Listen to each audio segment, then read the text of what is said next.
this is basically Utrecht seminar, so it's not that weird that I'm speaking here, but it's still nice to do so. Right, so what I'm gonna talk about is basically my PhD thesis, like the first project I worked on when I moved to Utrecht for my PhD. And right, I'm just gonna jump directly into that, which means I will bombard you with words. Some of them won't make a lot of sense, but I want to tell you a story, and then we will sort of explore the story a little bit more in detail. So, of course, this is joint work with my advisor, and what Marius and I did is sort of based, it was inspired by this set of lecture notes of Andre Haefliger, published in '76 from a summer school he gave in Varenna. And sort of the subject, broadly speaking, I would say they were characteristic classes for geometric structures. Like the idea is that when you have a manifold and some like geometry on that manifold, that comes with invariance in the cohomology ring of the manifold. And those are not just like random invariants. They usually come in maps. Like they are organized in characteristic maps, which are defined on some sort of universal space. So there is some functoriality there. And specifically what Haefliger did, his cohomology I want to talk about, arose in the development of characteristic classes for foliations. So those are the geometric structures I have in mind. And it was something that he developed because he had in mind an analogy between the theory of foliations and the theory of flat principal bundles, which are sort of like a prototype for building a theory of characteristic classes of stuff. And well, let's first see what we care about concerning characteristic classes of principal bundles. So the important point for Haefliger and for us is that there are actually two characteristic maps for principal bundles, not flat for the moment. I hope you can see my cursor. So the first map is the Chern by one, and I would call it like geometric or explicit or concrete. And it's defined on the algebra of invariant polynomials of G, the Lie algebra of the structure group, and it takes values in the cohomology of M. I call it geometric because it's defined basically with connections. The map does not depend on connections, but the definition just uses differential geometric data and connections specifically. And is sort of concrete, especially if you compare it with the other characteristic map which is available, which is the abstract one, which is there because principal bundles are classified in a sense. The point is that if you give me a Lie group, G, that Lie group admits a classifying space BG, which is classifying for principal bundles in the sense that any isomorphism class of a principal bundle over M correspond to a homotopy class of maps from M to BG. And then from that homotopy class, you get a well-defined cohomology map, which is our characteristic map. And this is universal. So it's nice because it has very cool property from a functorial point of view. But the problem is that BG is a huge space. The cohomologies are to compute, well, harder than this one here. So it's nice to have a more concrete map around. And of course, since the abstract one is functorial, the Chern by one has two factors through it. If you move to flat principal bundles, the picture gets slightly better in the sense that the explicit map is still there, but now it's defined on the relatively algebra cohomology relative to a maximal compact subgroup K, and it's defined purely in terms, like you can construct it just considering the flat connection 1 4. And then of course you get a map which does not depend on the connection, but it's sort of simpler, even simpler to understand. And as for the abstract map, despite me using the same notation, the abstract map is actually a different map than the one before, because since the bundle is flat, there is a reduction of the structure group to the same group with a discrete topology.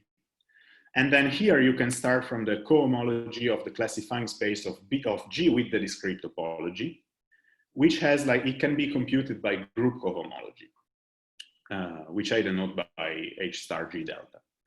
And that's sort of like it's sort of known. So it's much simpler than the cohomology of BG when G has a topology. And there is one additional piece of math here. The cohomology of the relative cohomology of the Lie algebra G is isomorphic to a cohomology of the Lie group, the differentiable cohomology of G. That's known as the Van Est isomorphism. And what is sort of cute here is that the complex computing this cohomology is a subcomplex of the complex that you can use to compute group cohomology. So this sort of makes the picture cuter, if you want. And as I was saying, Haefliger saw an analogy between these and what you have for foliations. And this analogy is rooted in his approach towards foliations. Haefliger saw foliations as cocycles valued in groupoids. So for the moment, let's say that this gamma q here that I'm defining now is just a space. We don't care about the multiplicative structure yet. It will become important later. The point is that we consider the space of germs of local diffeomorphisms on our Q. And well, that has a multiplicative structure actually. And it is known as the Haefliger groupoid precisely because it's so important in Haefliger approach towards foliation. And which is this approach?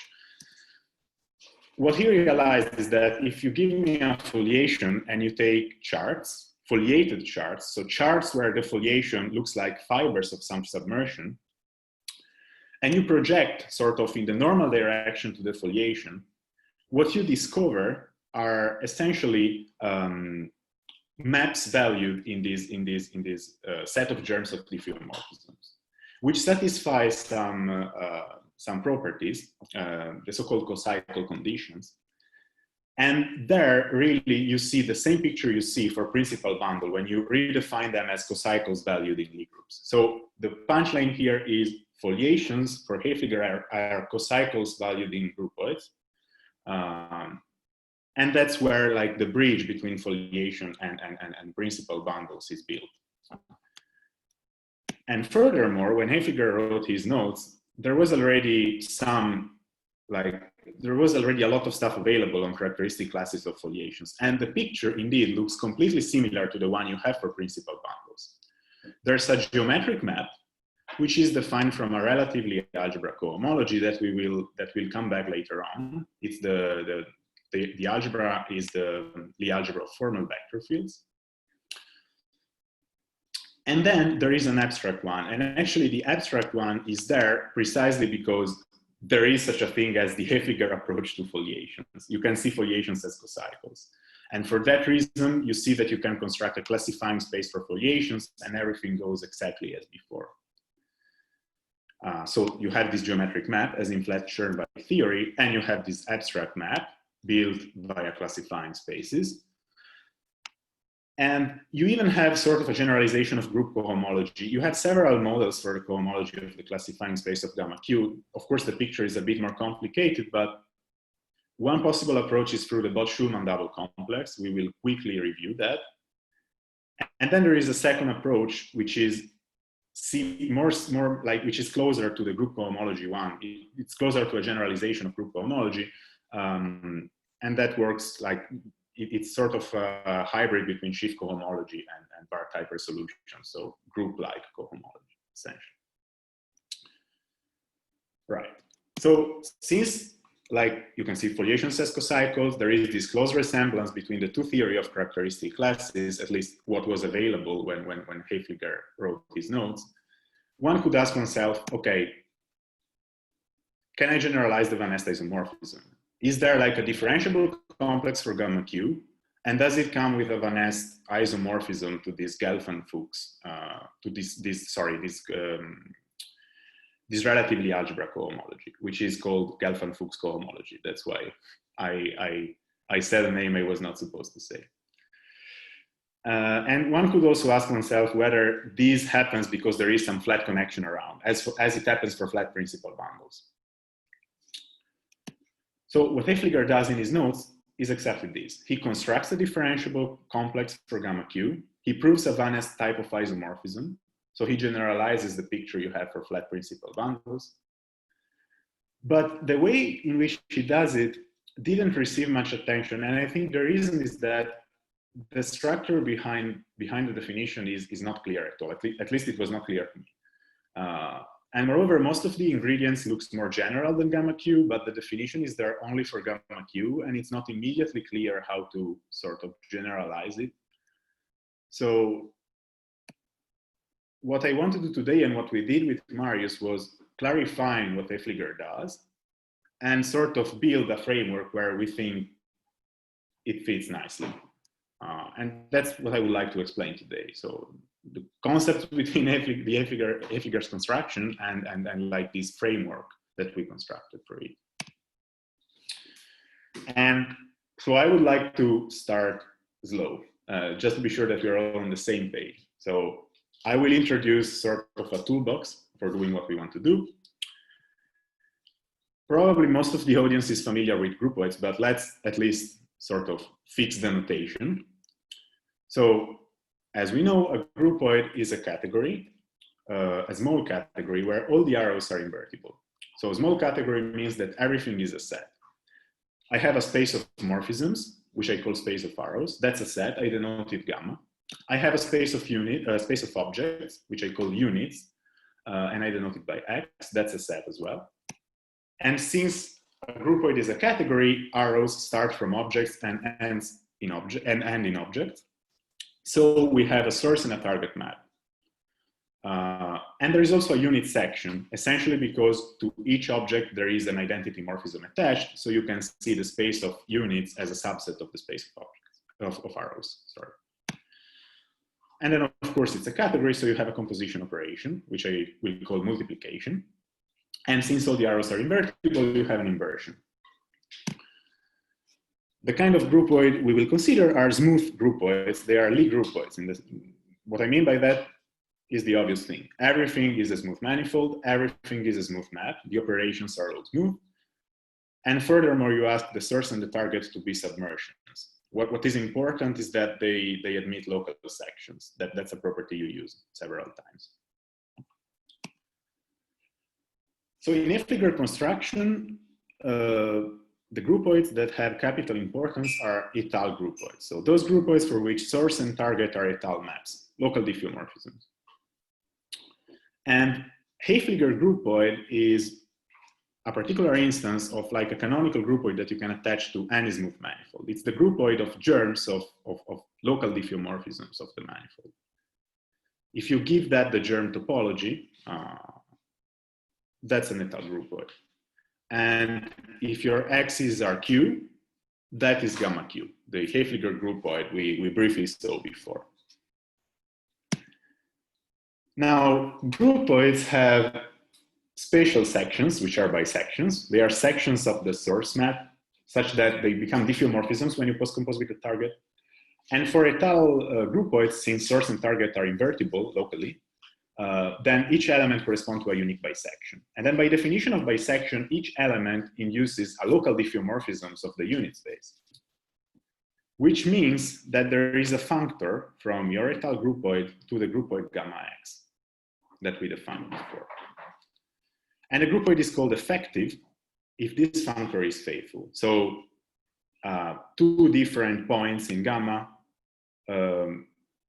cannot induce the same germ of diffeomorphism on the base, unless they coincide, of course. Can I ask a question?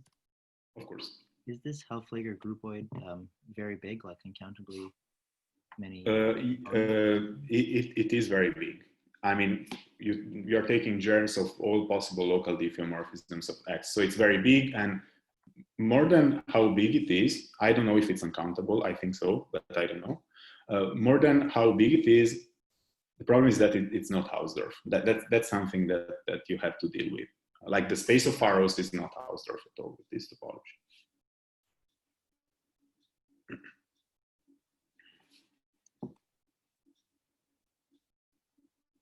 Okay. So the first thing you have to prove when you sort of put your hands in this business, it's this theorem, which is actually more of an observation with all the ingredients that we introduced so far. And it's that effective étal groupoids over a manifold, over a space of units, are actually the same thing as pseudogroups, which are subsheaves of the sheaf of local diffeomorphisms of X with a multiplicative structure, which is not a surprise since we are like considering groupoids. And this multiplicative structure means that they are closed by composition of diffeomorphisms, inversion of diffeomorphisms, and the identity is always a section. Piece of notation, for me, thick gamma will always denote pseudogroups. And the groupoid associated to a pseudogroup is the groupoid of germs of elements of thick gamma. That goes as for gamma X. And vice versa, if you start from a groupoid, the way you construct the associated pseudogroup is via the sheaf of local bisections of the groupoid. You take the image by the target. That gives you like a sheaf on the unit space, and it has this multiplicative structure. Cool. So now what's a groupoid cocycle? As I said before, it's not that different from a group cocycle, and it's a collection of data. The first piece of data is a collection of opens indexed by some index set I. The second piece of data is a family of maps. From the intersections ui intersected with uj to gamma, which satisfies the following properties. So first, when the two indices coincide, so that's a map from ui to gamma, the map takes value in the unit space. So you can rewrite these as maps from the ui's to x. And then gamma ij is a germ from gamma ii to gamma jj. Of course, in the associated pseudogroup, but that's not a request, it's automatic. And third, the cocycles condition. So gamma ik is given by the composition of gamma jk with gamma ij, that at each point of the suitable domain where all of them are defined, of course. So that's somehow the groupoid version of a group cocycle, nothing weird there. And what does a group cocycle give us on a manifold? So all the FIs, if we ask for all the FIs, the maps from the UIs to X to be submersions, we get a foliation on M. We can consider the fibers of the FIs. Those give us foliations on the open UIs. And then what the cocycle conditions do for us is gluing nicely these local foliations in a global object on M. That's Haefliger approach to foliations, basically. If you drop the request that the FIs are submersions, what you get is a structure which is still a foliation, but it can develop singularities. And that's called an Haefliger structure. That's for gamma Q, sorry, I forgot to say that. So if your groupoid is gamma Q, that's what you get. If your groupoid is more general than that, still effective et al. Though, then basically you still get a foliation, but there is some additional transverse structure.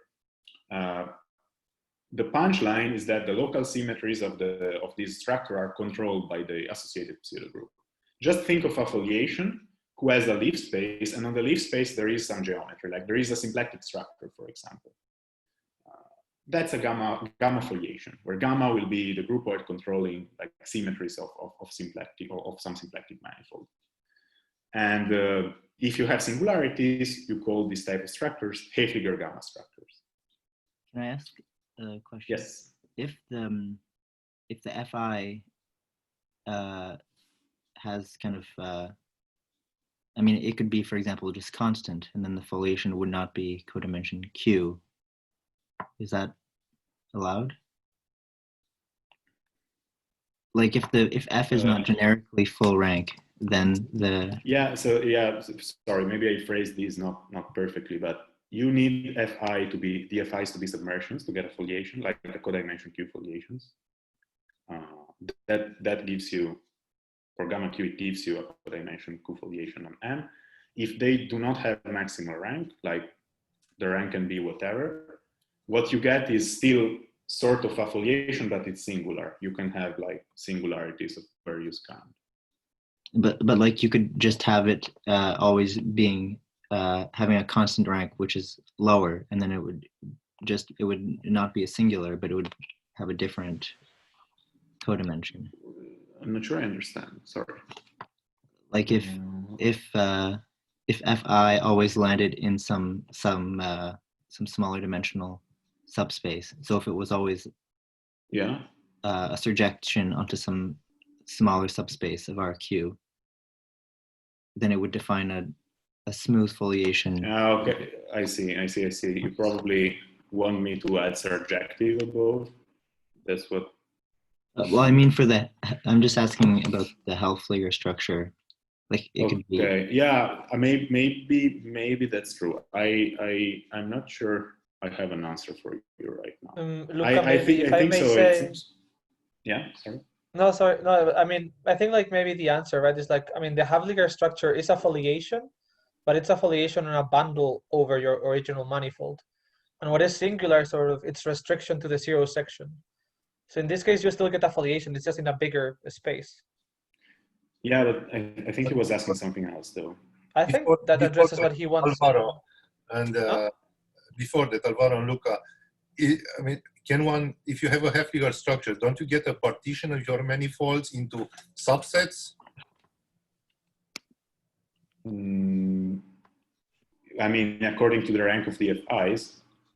Well, not according to the rank, but you take the fibers, which may be very weird, and they do nicely, and you can. Oh, sure. Singular leaves. It's just that I would be very careful with using the word singular foliation, but in principle, there is okay. I mean, that's partition into singular leaves. Because what you're saying, Alvaro, okay, but that's at another level, like really making foliation to these higher dimensional manifold. Yeah, but then you don't have, I mean, sort of this problem that Francis is mentioning is not quite there anymore somehow, I think.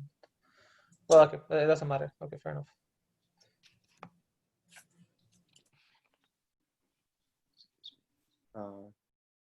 Excuse me, could you maybe backtrack one slide, please? Yeah. With the definition. One moment. So is this cocycle that you got there? Is that the same thing as a functor, a smooth functor from the Czech groupoid of your cover to gamma? It is. Exactly the same thing. Yeah, that's the high road to cocycles if you want. You take the Czech groupoid, that's a tau, and you have a morphism of groupoids, which is a functor. Right. Just make sure that crazy. Thank you. But of course, that picture is much better when one has to deal with things, but this one is more concrete, so that's why I'm presenting. Thank you. Right. So. Now, we have cocycles. Okay, hopefully they define some sort of geometry on M. Well, they do. And you can proceed as for groups. So you can declare an equivalence relation on cocycles, where two cocycles are equivalent when sort of they are part of a bigger one. And as for groups, these equivalence classes are in one-to-one correspondence with isomorphism classes of principal bundles. And again, so if you're not familiar with these, that's just, first of all, an action of gamma on some space P, which means that you have a map from P to X. Since those elements are arrows, you always have to decide you always have to declare which element of P can be acted upon by which element of gamma, and that's what the map does for you. And then M is just the orbit space of P that you assume to be a smooth manifold. So that's the principality assumption there. So that's for the toolbox. And now let's look a bit into this abstract map that was available when Haefliger started doing stuff. So the first thing to mention is this theorem, which is a big piece actually of foliation theory. And theorem says that you can classify foliation. There is a classifying space for foliations. And like the idea is that principal gamma bundles, which, okay, for gamma Q give us foliations, correspond to homotopy classes of maps from M to B gamma. Up to this concordance class here that now I am gonna I'm going to explain a little bit. But as for the construction, it goes as for groups. So if you're familiar with that, there's a categorical approach, thick geometric realization of the nerve of your category. If you're not familiar with that, take this remark as B gamma is an unmanageable space. It's very big, it's very hard to understand. As for this concordance equivalence relation, that's an equivalence relation for structures on M, and it's something that is just there. You cannot get rid of it. Two structures are concordant if they are a restriction to the boundary of the cylinder M times 0, 1, so M times 0 and N times 1 of a structure defined on the cylinder. Let's think of foliations. Two foliations are concordant if there is a same codimension foliation on N times 0, 1, such that the restriction to N times 0 is our first foliation and the restriction to N times 1 is our second foliation. And since there is a classifying map, at least we can functorially associate to a concordance class, okay, of structures, an abstract characteristic map.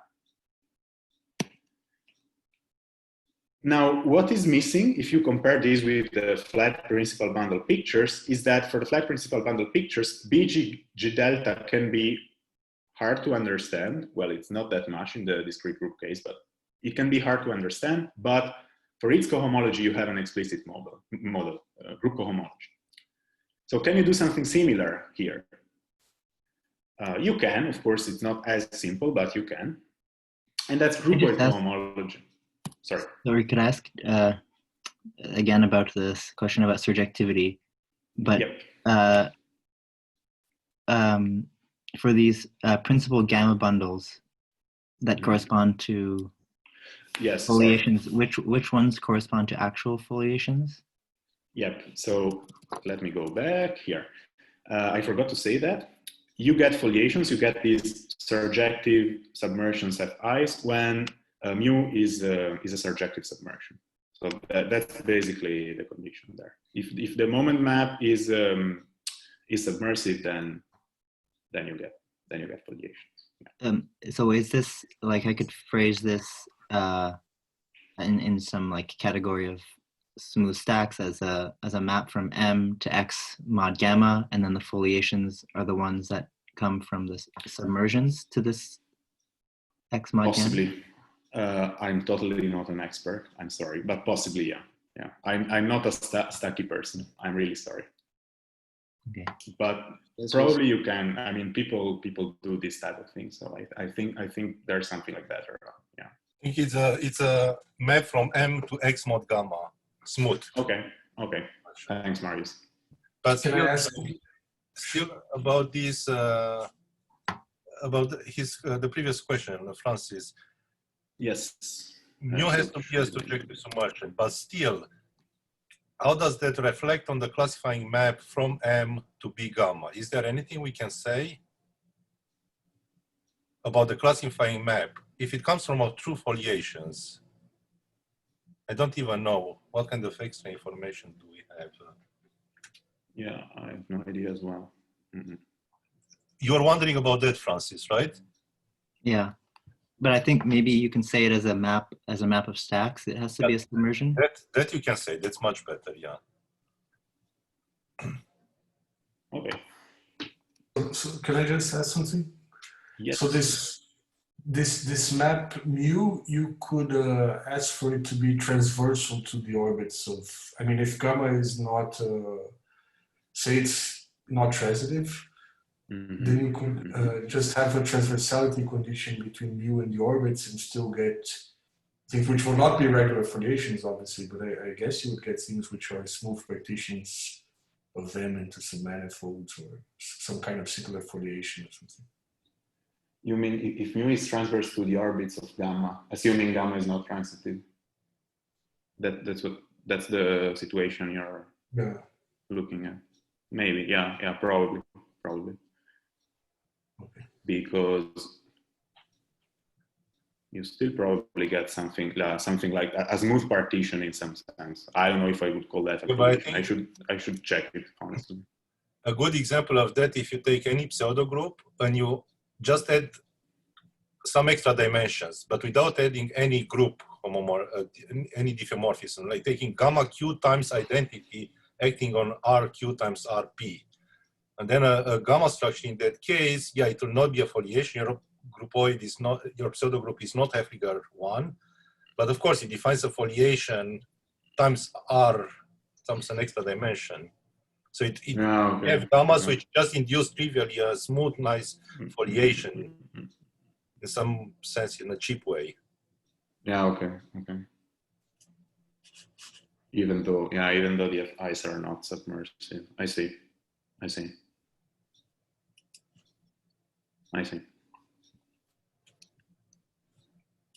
Okay, thanks. Where was I? Here. Yes. So I was gonna tell you something about the cohomology of P gamma. Like to get a model for computing it, you start looking at gamma sheaves, which are basically sheaves over the unit space with a gamma action, let's say from the right. Or if you prefer a higher road,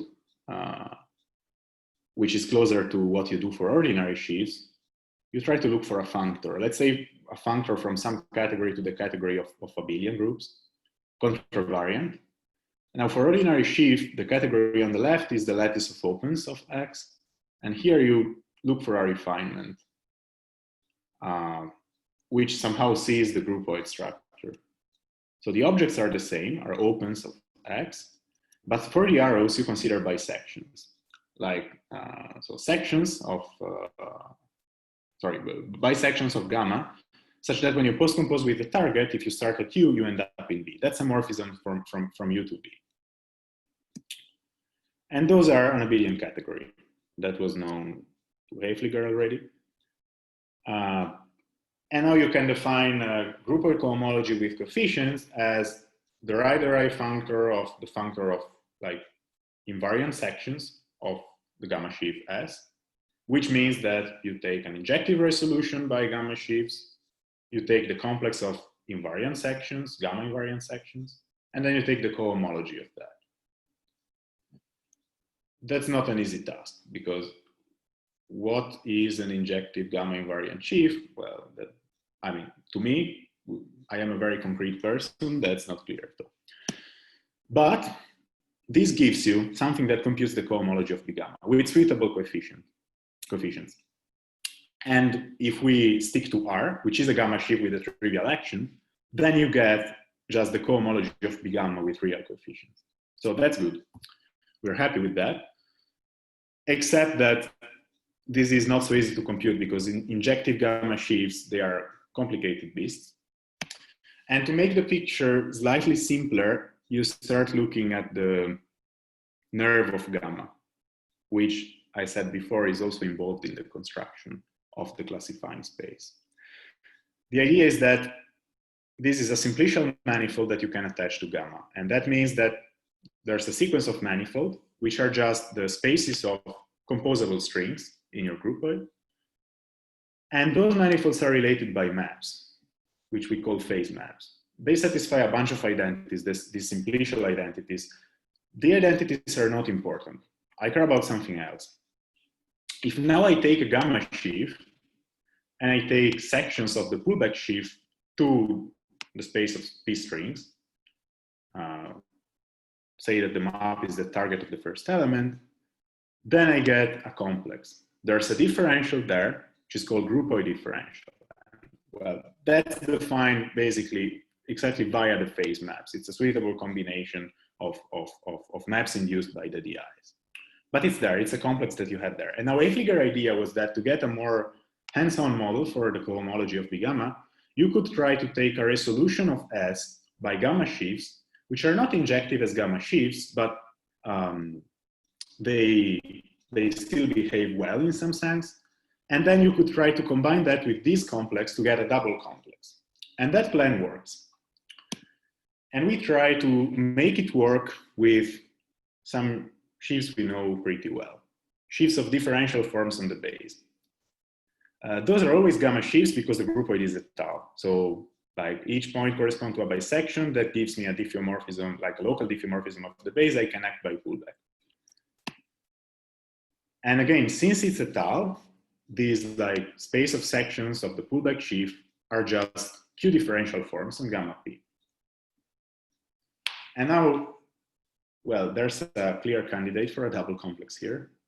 I have the groupoid differential, and then I have the de Rham differential of forms. And that's a very well-known double complex. It's called the Bott-Schulman double complex. So Haefliger has a general theorem about this constructing a double complex out of a resolution. And for this specific complex, the theorem tells us this. There's a canonical map from the cohomology of the Bott-Schulman double complex that I call the de Rham cohomology of gamma. There's a map to the groupoid cohomology. And this map is an isomorphism if gamma is Hausdorff. The idea is that if gamma is Hausdorff, the sheaf of differential forms are sufficiently well behaved for the map to be an isomorphism. Otherwise, there is just a map, but it's not that bad because all the stuff we will do with groupoid cohomology and what we will do is basically define a map that goes to groupoid cohomology. That map will factor through the cohomology of the Bott-Schulman double complex. So for the sake of this talk, we can assume that gamma is Hausdorff, even though groupoid of germs are almost never Hausdorff. Okay, and now I can move to the actual meat, which is the differentiable complex. Like, how did Haefliger define a differentiable complex for gamma? How do we define a differentiable complex for gamma? And what does allow us to define such a differentiable complex? And the idea is, let's look again at the principal group bundle case where we have a Lie group. The point is that, as I said before, the differentiable cohomology is computed by a double complex of the group cochain complex. And the key remark is that there are two topologies around, the topology of the Lie group and the discrete topology. So Haefliger idea was, okay, let's look for another topology on gamma, on a étale effective Lie groupoid. And the way he defined the second topology was more or less the following. He called it the soft topology. It's basically the topology where a sequence of germ converges to some germ, phi at x, when the corresponding infinite jets of maps converge, which is, of course, a less strict requirement. Now, with this topology, the groupoid is not étale. And it has some sort of infinite dimensional smooth structure that I'm going to clarify in a moment. And then Haefliger's approach to defining a differentiable complex was, okay, smooth cochains on gamma q are smooth in the sense that they are smooth with respect to this infinite dimensional smooth structure, so with respect to this new topology. And of course, you also have to add that somehow your gamma sheaf is smooth, which basically means that your gamma sheaf is a smooth representation of the groupoid.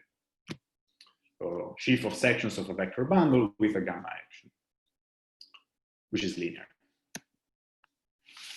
So instead of trying to define another topology, which is sort of a hard approach if you want to generalize what Haefliger does for gamma q, we change groupoid. So if we want to work with jet, we work with jet groupoids, which are groupoids whose space of arrows is given by the k jets of elements in the associated pseudogroup. And here is when you have to start restricting somehow your attention.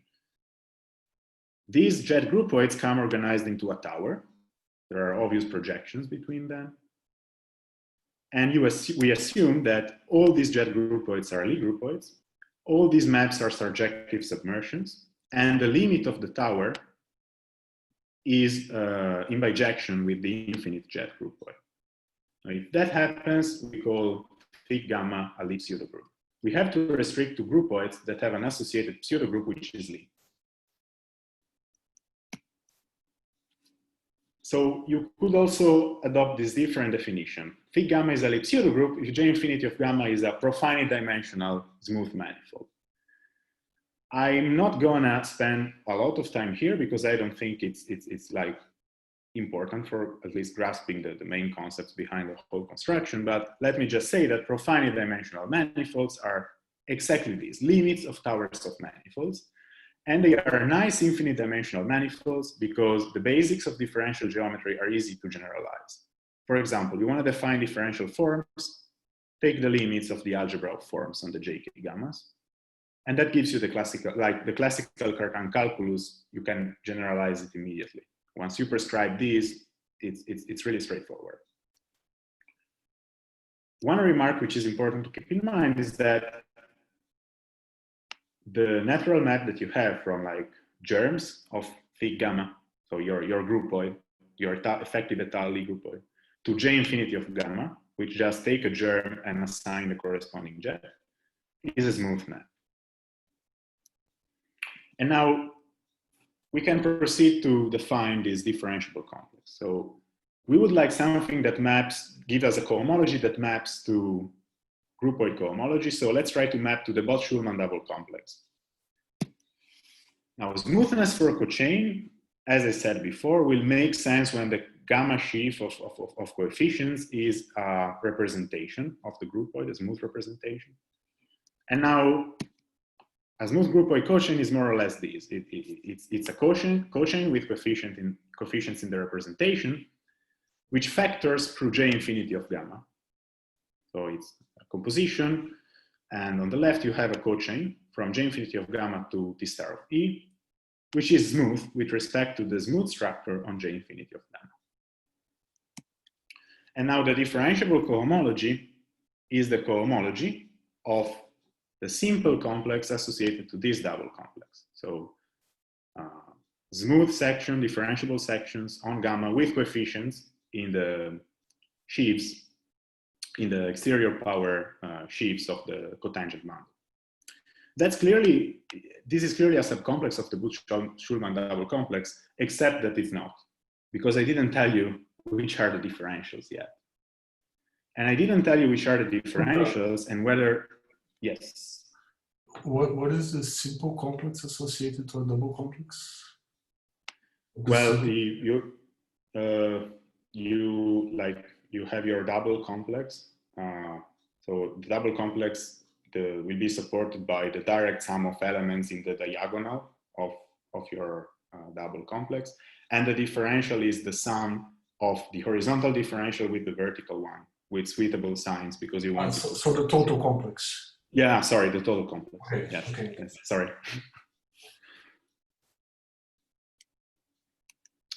Right, I have to tell you which are the differentials. And the reason I didn't do that is because I think it's more instructive and you discover more if you try to to see which are the minimal structures you need to have a double complex structure on these CP gamma lambda q t star x. So let's say that I have a Lie groupoid, and let's say that I want to equip these spaces with a double complex structure. What do I need? I need horizontal differentials, they increase P. I need vertical differentials, they increase Q. And they have to satisfy a bunch of properties. Delta zero, we want it to be the groupoid differential, because that is true in the Bott-Schulman double complex, and I want an inclusion of complexes. D0 have to be the de Rham differential, same reason. The Leibniz identities are satisfied. Now, with respect to which products?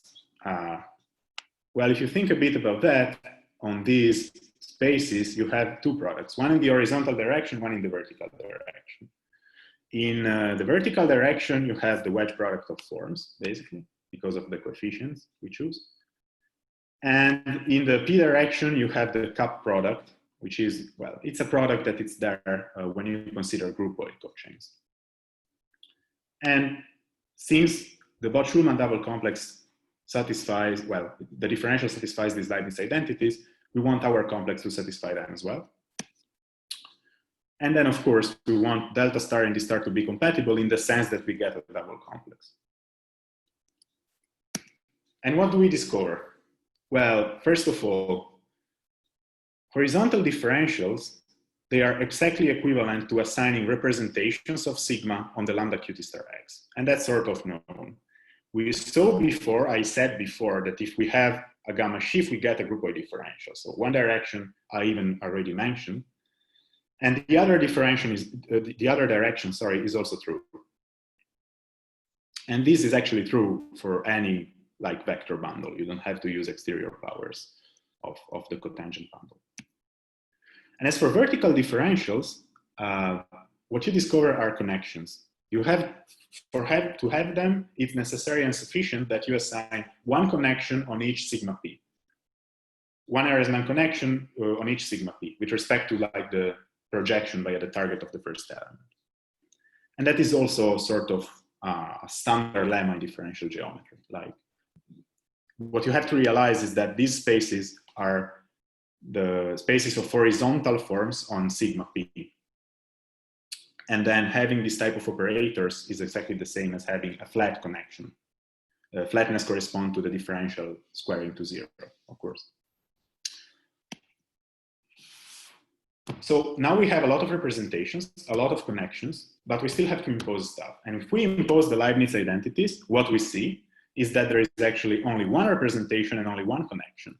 All the representation on the lambda q t star x are induced by the one on t star x. And the connections HP as distributions, they are just the fiber product of H1, the one you have on sigma. So now let's rebaptize H1C from now on, since it's the only one that matters. And now we still have to impose the double complex condition, the compatibility condition. Well, that happens if and only if C as a distribution is multiplicative. Now, C is a subset of the tangent space to the groupoid, which is a groupoid over sigma itself, the tangent groupoid. So if C is a groupoid, I call it multiplicative. And if it's multiplicative, then this is a double complex, and vice versa. And notice that once this is satisfied, C induces a quasi-action on Tx. That's always true. Even if we assume that there is no multiplicativity, there is always such a quasi-action on Tx. You just use the horizontal lift of the connection. Now, if you assume multiplicativity, this action becomes an action. And furthermore, since this diagram is commutative, assuming multiplicativity, you can check that this is actually the same as the representation you started with, the representation induced by the differential delta. So you actually just need one connection on sigma, and it has to be multiplicative. So the structure that you discover, which is necessary and sufficient for having such a bicomplex, is a Lie groupoid, a multiplicative Ehresmann connection on it, and actually it has to be flat because we wanted like the vertical differential to square to 0, to be a differential. So what we need is a flat Cartan groupoid. And then, so like to sum up, the theorem is that to have a Haefliger bicomplex, like a bicomplex supported by these spaces with the properties we required before, we need a flat Cartan groupoid, and we call its cohomology Haefliger's cohomology. And J infinity gamma, for any gamma effective et al., is a flat Cartan groupoid. And the structure that sort of is behind this is well known in PDE theory. So when you have jet groupoids, see, if you give me a section of a jet groupoid, this section comes from an element of thick gamma in this sense, in the sense that it's the jet of such an element, precisely when it's the kernel of a canonical distribution defined on JK gamma, which is called Cartan distribution. It's really defined by this request. The maximal horizontal integral manifold of CK are holonomic sections. And now what you see is that your tower of groupoids become actually a tower of pairs, which is called Cartan tower, meaning that like the CKs are preserved by the maps of the tower. And since it's a tower of pairs, you get an induced distribution on the limit, and that's a multiplicative flat connection. And multiplicativity is there because the CKs are multiplicative, so it's inherited by J infinity gamma. And it's a flat connection because there are some additional properties satisfied by the Cartan tower, which are called prolongation conditions. The first one tells you that you get a connection. When you take this formula and move it to the limit, you get a connection. And the second one tells you that you get something involutive. So you can literally do that sort of intuitively. Take this, replace k with infinity, and you see that you get something involutive. And so with our approach, differentiable cohomology of a groupoid is just the Haefliger cohomology of the infinite jet groupoid. But you need, of course, a groupoid associated to a Lipp pseudogroup. Otherwise, this doesn't work. Gamma Q is a Lipp pseudogroup, so Haefliger definition works. Notice also that by construction, this comes with a map to the groupoid cohomology, which is what we wanted. Okay. So now I sort of told you how do we define a differentiable complex for gamma Q. We changed the groupoid. There is a smooth structure there. And now I also mentioned that Haefliger proved a Van Nest isomorphism. Can we prove something similar in our setting, like with our level of generality or whatever? Yes, we can. Luca, can I ask a stupid question? Because I'm yes, not confused. Of course. So, right, like the Cartan distribution is not a connection in general, right? It contains the fiber. In this case, it's a connection because you've gone all the way to infinity. So yeah, there's no... so that follows from this prolongation. That follows from right? this, yeah. So the first that's kind of prolongation funny. Yeah, because the first one really tells you that, okay, CK has intersection with the fibers, but those are vertical over JK minus 1. And if you take this condition and you pass to infinity, then you see that it's a complement of the vertical. Yeah, I never think about infinity things, but that's very nice. Okay. But I think it's also good to keep in mind that it's a bit like this Hilbert's hotel. Right? Yeah, sort of you push the problem to infinity and it disappears because of actually, that's what you do with the H principle all the time. You keep on pushing it. So you must be aware of it. Exactly. No, very nice. Yeah. Okay, sorry. To construct Van Nest maps and Van Nest isomorphism, there's actually sort of a recipe. What you usually do, you start with actions, you construct some sort of general Van Nest map, and then you specialize to something that gives you some Van Nest isomorphism. You look at the infinitesimal picture and you specialize your construction. So that's what we do. We start looking at actions. And so from now on, sigma is always flat Cartan. So there's always a C there. And whenever you have an action on some space with a moment map, the action groupoid is flat Cartan. And the distribution is just the pre-image of C. Since it's flat Cartan, it acts on differential forms on the base. So you can form a subcomplex of invariant forms, which should be sigma action on B invariant forms. But in the end, the action is the element of sigma. So I will call them sigma invariant forms. And in that, I'm following Haefliger. So if you don't like this notation, it's not my fault.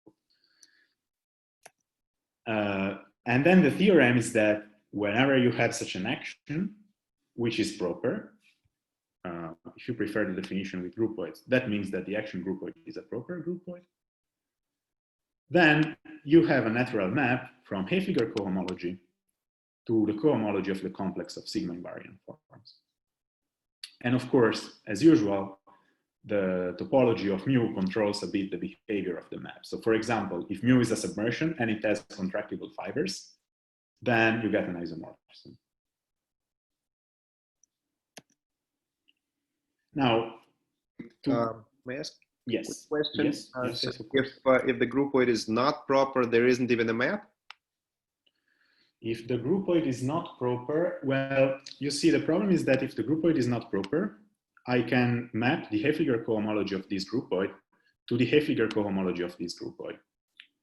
What I use properness for is that the vertical, like the columns of the double complex computing Haefliger cohomology for this groupoid have vanishing cohomology. And then from Haefliger cohomology of this groupoid, I can go down to the cohomology of the co-augmentation, which is exactly this. Oh, I see. But that uses properness. So if there is no properness, you cannot do that. Okay, it's a spectral sequence argument. Thank you. Yeah, exactly. It's for a double complex. So it's an easy spectral sequence argument. Yeah. Right. And now if I want to do Van Nest maps, I should tell you which is the infinitesimal picture associated to flat Cartan groupoids, because that's where Van Nest comes into play. But I don't have time to do so, and it would be very painful for all of us. So what we're going to do is giving a glimpse to the infinitesimal picture. So Lie groupoids have an infinitesimal object associated, a Lie algebroid, which is a vector bundle over the unit space that comes with an anchor to the X, and with a Lie bracket on the space of sections that interacts nicely. And then our lemma is that the Cartan, the C on our flat Cartan groupoid induces a Lie bracket on the space of sections of the algebroid, a different one, which makes your algebroid a Lie algebra bundle. So each fiber is a Lie algebra, or the Lie algebras are isomorphic. And moreover, the isotropy Lie algebra, which is the kernel of the anchor equipped with the restriction of this bracket, that's a Lie algebra. It's a subalgebra of AX with this new bracket. So for this reason, we call it the extended isotropy. It's not the only reason. There are more reasons to call it extended isotropy, but at least I think this will do. And well, I'm saying Lie algebra bundle, so let me stress once again, these are all isomorphic. I stress X, I write down X, because they are the fiber over some X, but they're all isomorphic. So X actually doesn't matter. But is it locally trivial? Yeah, if it's finite dimensional. I have this problem that I'm also considering infinite dimensional stuff, and their local triviality is a bit trickier. My point when I say Lie algebra bundle, I'm sort of lying. What I mean is that it's a bundle of Lie algebras and there is a flat connection acting by derivations. Now in the finite dimensional setting, that implies that your stuff is a Lie algebra bundle. In infinite dimensional setting, it's not clear what happens. But still they are all isomorphic. That is true. That is still true. Okay, thank you. Okay, so since this admittedly comes a bit sort of without much context, let's look at an example. Let's look at our effective et al. Groupoids, which are pseudogroups on manifolds. Now, in that context, I call a gamma vector field a vector field whose flow is by elements of gamma. So its flow consists of diffeomorphisms belonging to thick gamma. And a formal gamma vector field is an infinite jet of a vector field, which is a gamma vector field. And as you might expect, the Lie algebroid of J infinity of gamma can be identified with the space of formal gamma vector fields, which is probably an intuitive thing to say, I guess. And there, this bracket is very explicit. Like you take two infinite jets, you take two representative, which are gamma vector fields, and then you define the bracket of those two to be the infinite jet of the bracket of X and Y. This is well defined, and it gives you a Lie algebra bracket. For gamma Q, this is the Lie algebra we saw at the beginning of the presentation. This AQ is Lie algebra of formal vector fields, which is also called Gelfand-Fuchs Lie algebra because a lot of the work of Gelfand and Fuchs focused on this object, exactly.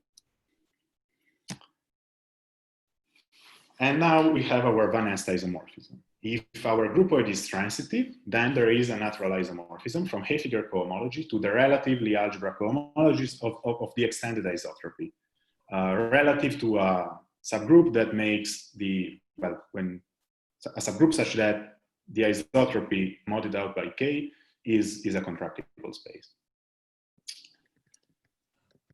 All right. And well, of course, this is needed, as you might expect, because we use our general proposition, our general Van Est map from earlier.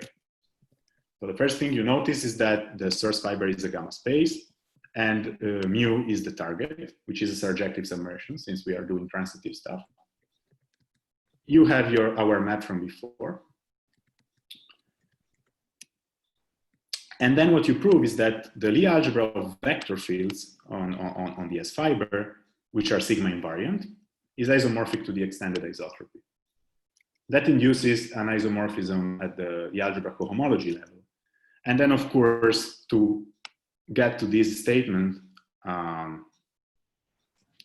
you have to pass the K-basic cochain. Right. when sigma is the infinite jet of gamma q, then you recover Haefliger Van Ness type of isomorphism. Just notice that OQ, which is the orthogonal group in dimension Q, sits into infinite jets of things, taking infinite jets of orthogonal maps. You use this. And I'm probably slightly over time, but I promise we are almost done. The last thing I want to show you is that you also can make sense of this geometric map in this setting, and then sort of makes it more general than foliations and a bit more conceptual. So what you look at now are again actions, and of course, since you want to do geometric structures, you will look at principal bundles again. So take a principal sigma bundle, and now the action is called multiplicative when, with respect to some distribution in P, when C times Cp is included in Cp, where of course times means the differential of A. A flat principal sigma C bundle for me will be principal bundle, such that the action is multiplicative with respect to Cp, of course, so it's a pair. And moreover, I ask Cp to be flat, to be involutive. And now, in this generality, there's a natural map from Haefliger cohomology of sigma to the cohomology of M. Now, let's look again at our example, at our Haefliger structures. Flat principal sigma C bundles, I call it formal Haefliger gamma structures. There's not a lot of fantasy here, not a lot of imagination. Now, if you give me a Haefliger gamma structure, that's a gamma cocycle, that will always induce a J infinity gamma cocycle. So any Haefliger gamma structure induces a formal one, and those formal structures induced by genuine ones are called integrable. Not all formal structures are integrable. There are famous counterexamples, and the reason is basically that PDEs can be formally integrable without admitting actual solutions. And now, for this type of structures, what we have is that our map make this diagram commutative, which is what you would like to be true. Sorry, I heard someone talking. Okay, maybe not. But this diagram is commutative. I think someone is not muted though, because I'm hearing some voices. Okay. He sounds like Ivan. It was. It was Ivan? No, it was Andrei, I guess. No, but it's okay. I mean, just that I'm not missing some question. No problem. Right. So as you would like, this map makes the relevant diagram commutative. But what is interesting here is that the map is defined independently from integrability. And well, whether or not this has consequences, like actual geometric consequences, we do not know yet. So for example, can we use these classes to find obstructions to integrability, since they are defined just without integrability assumption? But we do not know. Well, and they give obstructions. It's just that we don't know of any example when they are not. In principle, they give them, but until I see an example, I mean, when they are non-zero, yeah, that's the question. Yeah, exactly. Yeah, I would like to find an example which is obstructed by this. That's the point. And just to conclude, if I take our map and I'm intransitive hypothesis, I combine it with our Van Ness isomorphism, then I get a map, which is the geometric map from the beginning. And again, the diagram here will commute. So the whole picture for flat principal bundle is now generalized. And yeah, I hope the framework is nice enough, sort of. And yeah, I think this is enough. So thanks.